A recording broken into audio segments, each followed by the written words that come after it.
Magandang araw po mga kalingap. Narito na po kami ni Mr. J. Puntan po natin yung na-scout po natin para maayudahan po. Opo. Yan. Kaya sumama naman po, pumayag po si Mr. J. Kaya narito po mga kalingap, pupuntan po namin si Nanay Celia.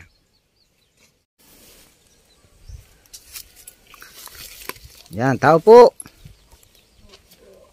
Yan, magandang hapon po. Yan, ito na po kami sa bahay ni Nanay Celia. Yan, pwede pong makipasok uli. Opo. O tata si ate, yan, si ate Lerma po nagpapanday. Ate Lerma, nagpapanday ka. Saan mo gagamitin niya ate Lerma? Ay, lalagyan ko naman ng manit at nakabadudang Ano po ito? Lagayin po ng ano yan? Ate Lerma, lagayin po ng ano yan? Patungan ng kahon. Po? Patungan ng kahon. Patungan ng kahon, mga gamit. Ang ganda po ng pagkakapanday ninyo. Pwede po ka, pag ako po pala magpapagawa ng cabinet ay si Ate Lerma po ang kukunin kong panday. Ang ganda nga kalingap. Ang ganda nga kalingap ng ano, patungan nila ng cabinet. Yung cabinet. May cabinet mga kalingap na pinapanday si Ate Lerma.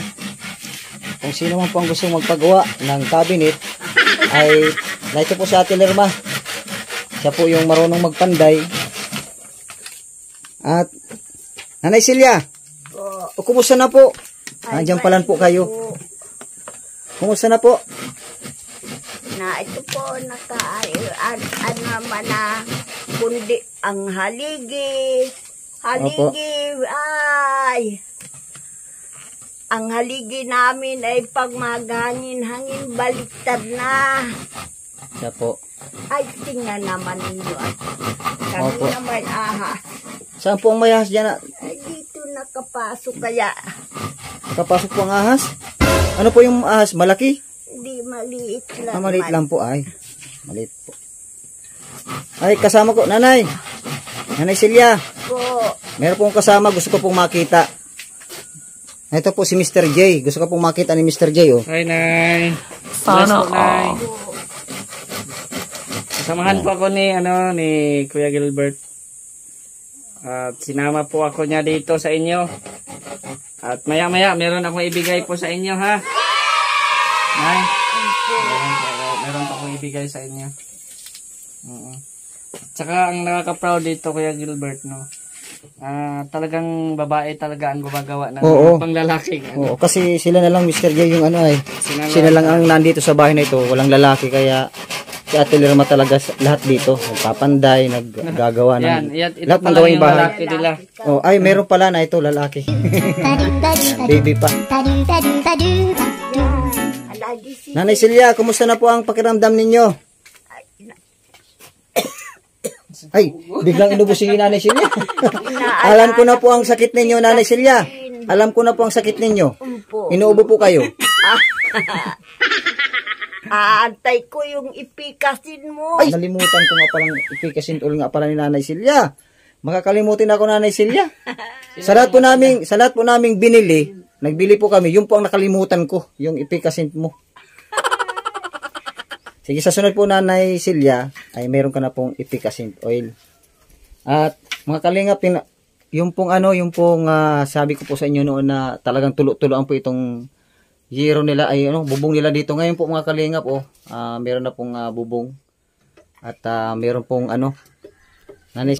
Ito po mga kalingap, bubong na ito. Hindi po ito ganito noon, tulo-tuloan po ito. Halos kung makita mo po sa ninyo po sa una kong video, ito po ay talagang sira-sira na. Ngayon po ang ginawa nila, naglapit po sila sa DSWD at nabigyan naman po sila, kaya nagkaroon po sila ng bubong. Kaya lang po, dito lang po sa kalahati. Yung Nanay, mabuti po Nanay Celia, nabigyan po kayo ng DSWD po, ayuda sa bubong po. Tingnan din nila ito. Pagkatingin nila ay yan ang ibinigay naman. Yan lang ang kaya. Yan po yung naibigay sa inyo ng DSWD na tulong. Yan po si Ate Lerma, yung kanya pong habang siya po ay nagpapanday, yung kanya pong laghari, yan po ay arawan po yan, hindi po yung pakyawan kasi bago po maputol yung kawayan na nilalagarin natin Lerma, maghapon daw po. Kaya yan po ay arawan. Pero kung takyawan po yan, kanina pa yan naputol. Kanina pa yan naglalaghari, ay hindi matapos-tapos. Kanina sa arawan yun nila, yung balahari. Yan, Ate Lirma. Magkano po ang gastos dito sa pagpagawa ng ng cabinet? Namot-amot lang po yan. Ay, nahut-ahut lang. Mga parantay pati po pagka naghari mo. Ito, medyo mahaba. Yun naman, napataas namang maigi. Saka mga kalingap, yung gawa dito ni Ate Lirma, talaga pong pwede pang hindi ito mabubulok kasi itong mga cabinet. Natubo po ito. Baka natubo po ito, kaya hindi po ito mabubulok agad. Siya lang po nagpapanday niyan, si Ate Lirma. Para mayroon po silang lagayan daw po ng damit. Kasi po yung mga damit nila, nandito na po mga kalingap ang damit nila sa barabag ay mga sira-sira na din po. Pinapasok daw po ng daga. Kaya dito po sa gawang ito ni Ate Lirma, kahit po daw makapasok ang daga, pati pusa pasok din dyan. Kaya nagawa po siya niyan. Kaya yung daga po dito mga kalingap, hindi po nadami kasi yung pusa napasok din dyan. Sa ginagawang yan na ni Ate Lirma. Cabinet po na lagay nila ng damit. Ate Lirma, ano po, kumusta? Ay, Ang buhay-buhay. kakaraos din po. Ano po ang ginagawa po natin araw-araw? Ay, pag hindi makalaban ng labahinan, sa ganit mainit naman ay, hirap pagpatubo din ng tanim na tutuyo. Ay, yung bubahan po ninyo dyan, yung kuhanan ninyo yung tubig na may tubig pa, wala na. Wala nga po laman. Wala na po, wala ng tubig. Kumbaga natuyo na, no? Sa sobrang init, natuyo na.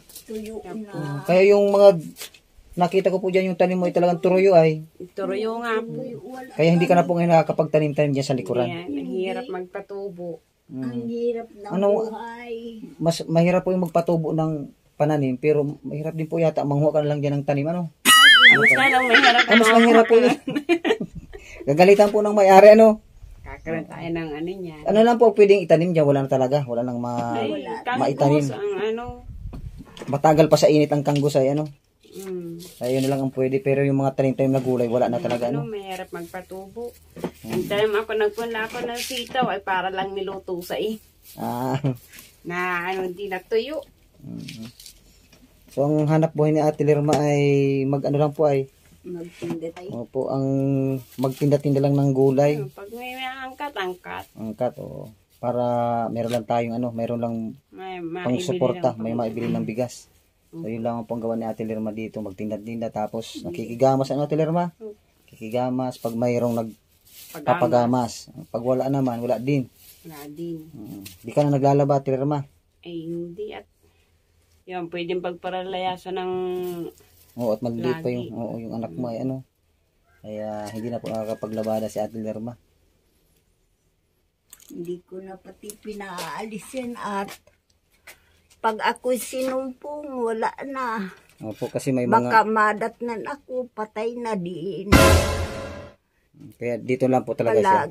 Palagi na akong sinusumpong. Ano pong nangyayari sa inyo, Nanay Celia, pag kayo po ay sinusumpong? Nahihilo. Sakit ng ulo ko. Yun po ang ninyo, Oo. pag sinusumpong Kaya, po kayo.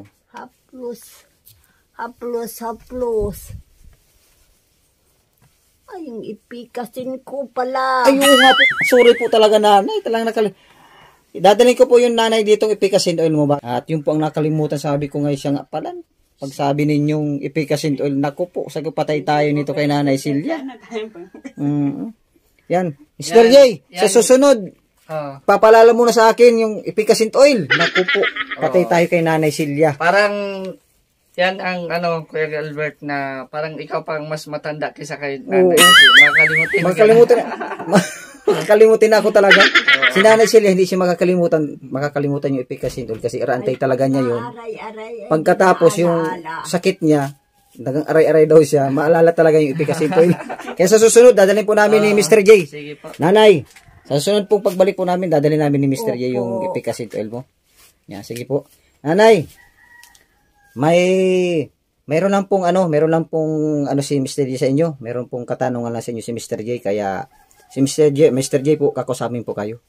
Opo. Kawawa naman ay. Ayan. So, opo. Hindi mo pa alam.